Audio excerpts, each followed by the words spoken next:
കോട്ടച്ചേരി ബദ്രിയ മസ്ജിദിൽ പുതിയ ഓഫീസും സ്ത്രീകൾക്ക് നിസ്കരിക്കാനുള്ള സൗകര്യവും തുറന്നു. നഗരത്തിലെത്തുന്ന സ്ത്രീ വിശ്വാസികളുടെ സൗകര്യാർത്ഥമാണ് പള്ളിയിൽ പ്രത്യേക നമസ്കാര ഇടം ഏർപ്പെടുത്തിയത്.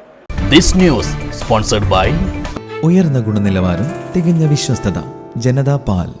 കാഞ്ഞങ്ങാട് നഗരത്തിലെ പുരാതന മുസ്ലിം പള്ളിയായ കോട്ടച്ചേരി ബദ്രിയ മസ്ജിദിൽ പണിതീർത്ത പുതിയ ഓഫീസും ഒപ്പം സ്ത്രീ വിശ്വാസികൾക്ക് നമസ്കരിക്കാനായി ഏർപ്പെടുത്തിയ പ്രത്യേക സൗകര്യവുമാണ് പ്രവർത്തനം തുടങ്ങിയത്. സ്ത്രീകളുടെ നമസ്കാര ഇടത്തിന്റെ ഉദ്ഘാടനം ഖത്തീബ് അബ്ദുറഹ്മാൻ അഷ്റഫിയും മസ്ജിദ് ഓഫീസിന്റെ ഉദ്ഘാടനം കമ്മിറ്റി പ്രസിഡന്റ് PM ഹസൻ ഹാജിയും നിർവഹിച്ചു. അതിന് പരിഹാരമാണ് ഇപ്പോൾ നമ്മളിവിടെ കാണുന്നത്. കാഞ്ഞങ്ങാട് കോട്ടച്ചേരി ബദ്രിയ ജുമാ മസ്ജിദ് അൽഹംദുലില്ലാ സ്ത്രീകൾക്ക് വേണ്ടിയുള്ള നല്ല വിശാലമായ സൗകര്യത്തോടു കൂടിയുള്ള നിസ്കാര സ്ഥലമാണ് ഇവിടെ ഉദ്ഘാടനം ചെയ്യപ്പെട്ടിരിക്കുന്നത്.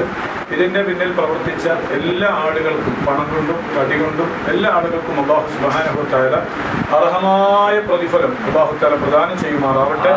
Treasurer Thavakkal Abdul Khader Haji, vice president Hameed Madani, സെക്രട്ടറിമാരായ M സുലൈമാൻ, ഷരീഫ് കമാടം, സലാം കേരള, ജലീൽ ക്വാളിറ്റി, ഗയ്യൂം പൂക്കുഞ്ഞ്, ഭരണസമിതി അംഗങ്ങളായ C Yusuf Haji, T Muhammad Aslam, CK Haris, MP Hashim, Shamsuddin, K Gayyum Maulavi, CH Sulaiman, Shamseer, elite Muhammad Kunhi, C Muhammad Kunhi, Sharafuddin Chithari തുടങ്ങിയവർ സംസാരിച്ചു. പലവിധ ആവശ്യങ്ങൾക്കായി പല ഭാഗങ്ങളിൽ നിന്നും നഗരത്തിലെത്തുന്ന സ്ത്രീ വിശ്വാസികളുടെ സൗകര്യം കണക്കിലെടുത്താണ് പ്രത്യേക നമസ്കാര ഇടം ഒരുക്കിയത്. News bureau, Kanhangad.